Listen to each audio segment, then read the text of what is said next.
September 2nd, 1868. Arrived in Cheyenne in the new Wyoming Territory early this morning on the new Union Pacific line. Has been 3 years since I rode the locomotive. Did not realize it would remind me so strongly of Atlanta. Spent the last day of the journey with the phantom smell of blood and iron in my nostrils and the bile rising at the back of my throat, but it is over. God willing, I will never have to ride the train again. Cheyenne is newborn and mewling like a babe. Immigrants from the east and across the seas teem here, filling the streets with a babel of tongues and the raucous laughter of drunken listless youths. The hound I purchased before leaving tugs at his leash with delight at the sights and sound. The plot of land is still 2 days' ride across the border and to the southwest, but true to his word, the man from the bank has hired a guide to take me there. Sent a last letter to my wife and boys with instructions to meet me here in the spring, and I have purchased a wagon and the supplies for construction. The guide, a half-Indian fellow, I'd wager by appearance, but civilized in tongue, has helped me hire 2 young men, an Irishman with a sullen, chinless face, and a German, watery-eyed and stinking of bourbon. Both despicable wretches, but they have agreed to work for a pittance, and both claim to have experience in homesteading. They may intend to kill me, seeing an easy mark in a naive settler, but I do not fear these drunken children. I've seen a generation of these boys spilled open, and I know what they're made of. September 8th, 1868. Have crossed into the free territory of Colorado, after a day of the level prairie of warm wind of Wyoming, into the Front Range. This land is wild in some strange way, and like nothing I've ever seen. We are following a river through the shadow of 2 jagged peaks, and camped tonight just a few miles from the parcel of land. I requested remote, and by God, the bank man did not fail me. The Kraut and the Irishman grow demure and quiet, without spirits, and I see no possibility of violence in them now, lest they suspect me of hoarding whiskey. They will do fine quick labor, and return to Cheyenne to drink and fuck the profits. These are men of dust, and serve only this purpose. To think, good men like me fought and died to protect these jackals from the reach of Lincoln's tyranny. God grind his bones. I will be free of that monster soon, and if it should spread its federal borders this far, then I will burn my new home to the ground and move west yet again. Sons of bitches will have to push me into the sea before I swear fealty. Found a skull just off the deer trail when I went to make water. It was bleached white and divorced from jawbone and neck. I try not view this important. Tomorrow we should reach the plot and begin. September 9th, 1868. The bank man has lied to me, the foul-stuffed pig. The plot of land, clearly identified by compass and map, is not the idyllic grove his words painted, but a swamp. A sodden hollow filled with mud and grass, ringed with broken and dying pines. I would flame my guide alive if I thought his wretch of an employer might feel a sting. Am determined to homestead here, however. This may not be the land I desired, but it is mine by God. The Irishman and the German felled trees for me, and I have found the highest place, where the earth is damp the least. I will tame this land. The hound does not like it here. He growls at the horizon and pads in small tight circles, looking always behind him. September 10th, 1868. Guide has vanished in the night. He was to spend the next few days properly mapping the borders of my land, but he has fled. Worse still, the Irishman and the crowd have grown skittish at his departure. The German tells a tale of hearing screaming in the woods last night. But in morning light, the guide's tent and belongings were packed away and gone. It shames me to admit, but my first night was filled with unease. There is something about this land, unlike any in the East. It seems to breathe and pulse around me, like it watches me with a cold intelligence. The trees sing softly in the breeze and in the smallest hours, when sleep had fled into the dark. I fancied I'd heard whispering voices in the breeze. I will share none of this with the laborers. They are weak and callow enough as it is. If superstition affects them, I will be left alone here while they flee. September 14th, 1868. My hands bleed at the end of each day. I drive the boys hard, but myself harder. The skeleton of the cabin is complete now, but there is much more work to do. I do not think they have the stomach for real work, these dogs. They slow, now that they see the rough outline, believing their work is at an end. I suppose a pig may recognize a barn by sight, but we would hope too much to think they understand a crossbeam and a proper roof. My dread in the nights has deepened to a level I scarcely am willing to accept. In the ebon black of the night, I am an immigrant from a dead land into one that lives yet. Each creak of the trees seems to come from my own shuddering spine. While I hear no birds or beasts during the day, a fact that only now seems to have pertinence, the night is alive with the rustle in the bush. Occasionally, I hear the crashing stomp of one of the drunkards slogging to the tree line to avoid his bladder. The boys have indeed brought out a stash of bottles, and they have taken to drinking themselves into a stupor each night, rationing the stuff to fend off the night. I won't speak of it to the likes of them, but I know they share my unease. Their eyes are hollow each morning, and I catch them whipping around to look wide-eyed into the trees, as if they'd seen their deaths coming on padded feet. I've taken to leashing the hound at the edge of the clearing. He whimpers and shudders throughout the night, and when he wakes, he howls and barks to the sky. If he cannot make himself useful when the need to hunt arises, I will put a bullet in his noisy skull. September 15th, 1868. The German is gone. I suspected first that he had turned his tail up back to Cheyenne. I was wise not to pay him up front. His companion, sick with fear and delusion, entered the cabin, shook me awake to tell me that he had been carried off in the night, same as our guide. I boxed his ears and dragged him to their camp, where, as I suspected, his belongings were gone, but the wretch refused to work until we'd looked for his partner. Combed the woods all day with no sign of the German. Some of the night's alien gloom lingers in the woods throughout the day, and I must confess, leaping at the smallest noises. The hound, finding his purpose again, tracked the German's trail, only to find that it looped around the grove several times, spiraling outward from the cabin. The trail soon vanished, and the hound began to strain at the leash, pleading for me to return him to the safety of our clearing. With the cabin in sight, at the edge of the trees, I made an unsettling discovery. At twice the level of a man's height, a canvas rucksack hung from the dead branches of a massive gray and rotting pine. More unsettling, when I opened the satchel, I found the clothes of a much shorter man than I had expected. This was our guide's bag.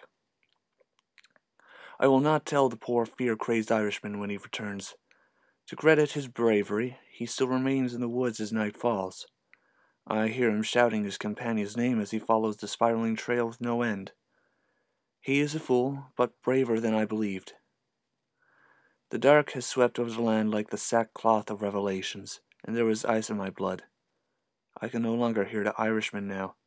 The sounds of the night, the still unfamiliar tapestry of living bodies and the creak of the towering pines drown out his cries. I feel foolish, but I fear for his safety. September 16th, 1868. Woke in the moonless night to the sounds of screaming far in the distance. A whimpering, tearing shriek that stilled even the noises of the dark. I laid, unable to move in the bedroll on the wooden floor, unsure for a time if I had ever actually left the battlefield hospital of Atlanta and waiting for cannon and musket fire. But it was only the lone boy, screaming in the dark, and I was helpless to save him. I clutched the rifle close, and the hound lay shivering at my side. The boy screamed, his voice coming from every direction over the course of several hours before it dissipated into a soft whimper. We could do little but wait for daybreak. In the light of day, I forced the hound back into the maw of the woods. I feel like wilting and crying each time I contemplate leaving the swampy ring of trees, but even an Irishman deserves a cursory search. I found him near dusk. After following a now familiar spiraling trail, I reached the unnatural giant tree that once held the guide's belongings. It was fresh marked with jagged, irregular cuts that exposed the rotting heartwood beneath. The cuts went high up into the boughs, and I had to strain my eyes to see. What I finally made out made me suddenly ill. The boy lay cradled in two high branches, with his limbs dangling and cracked in a dozen false joints. His head was twisted, like he sought to imitate an owl, completely behind him. One glassy eye stretched wide next to an empty socket, and his tongue lolled from his frozen jaw. He is owed a Christian burial, even a Papist such as him, but I will need to fell the tree to fetch his body. I wish I had the strength and will to do it now, but the night of lost rest before and the day's gruesome business robs me of the desire for much besides sleep. September 17th, 1868. I am leaving this place. I lose all that I own, but if I leave in a few hours with the safety of the dawn, I leave with my life. I will see my wife and boys again. Woke this morning to a flinty gray dawn that never turned blue, but only drizzled a thin vapor of rain. The idea that I could ever have dreamed of living here sickens me now. I sat all day on the porch of the house, the very ground of the meadow looking threatening, the jagged teeth of the trees against the gray sky, and the lapping of the puddled water in the wind gave me the uncanny feeling of being inside a gargantuan maw that has been closing down on me since the moment I arrived. I was still determined then to reclaim this land, to fill the bog and fell the trees and make the fertile black soil work under my plow. How foolish now. With the fall of night came a whipping wind, buffeting me with heavy damp air. When the last thread of light had been cut, the hound stood to his feet and strained against the leash, hair on end and teeth bared.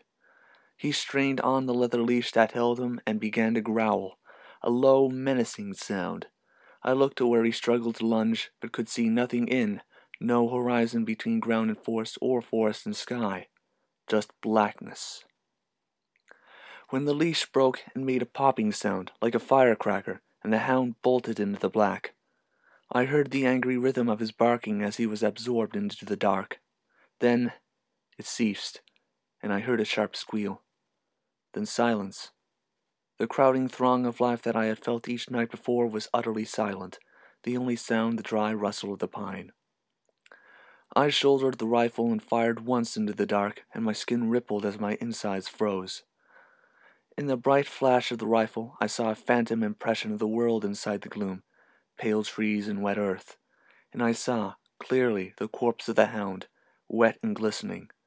Beside it was the shape of some foul thing, crouched on crooked legs, like the limbs of some beast, that held some dark portion of the dog in its splayed fingers. It was upright, and looking straight at me. All I saw of its face was the bright diamond glint of two eyes and teeth, so many teeth. The gunshot rolled down the valley in darkness, and I heard no movement from the blackness beyond. With all the speed I could muster, I fled for the cabin and barricaded the door with every crate and unused hearthstone I could find. Gripping the rifle tight, I did my best to lay perfectly silent, and swore to leave at first light. When sleep finally came, it was fitful, and I woke only a few hours later to a strange pinprick burning on my neck. I came awake to find the head of the dog, perched like a trophy at the top of the barricade, which yet lay intact and undisturbed. Around me were the hellish tracks of some beast, wet mud shapes that defied identifications. I put my hand to my throat and felt a line of small drops across it, blood welling up from a delicate scratch that ran from ear to ear. The room was empty and still fortified from within, but it had been here with me moments before. It had marked me, toyed with me, and left. And so, at first light, I will leave. September 18th, 1868. I am 10 miles from the cabin, and I curse myself for a fool. With the morning sun, the meadow steamed and felt somehow safer.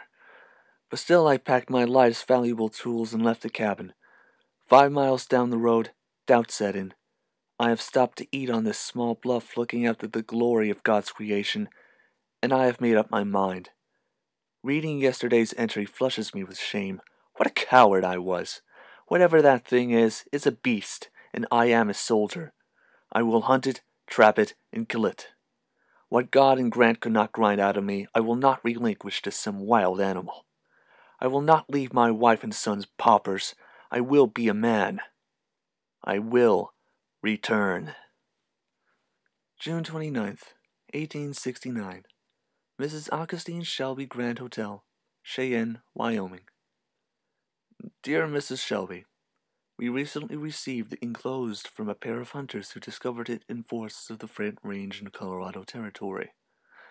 Having been made privy to the issue of your missing husband, we felt it was best to inform you directly and pass on his journal and a few other possessions.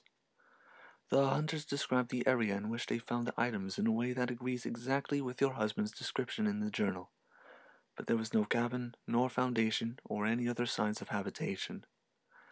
We are deeply sorry that we could not be of more assistance to you, and I pray that your husband will eventually be found. Deepest regrets, Colonel Benjamin Williams, Fort Collins, Colorado Territory.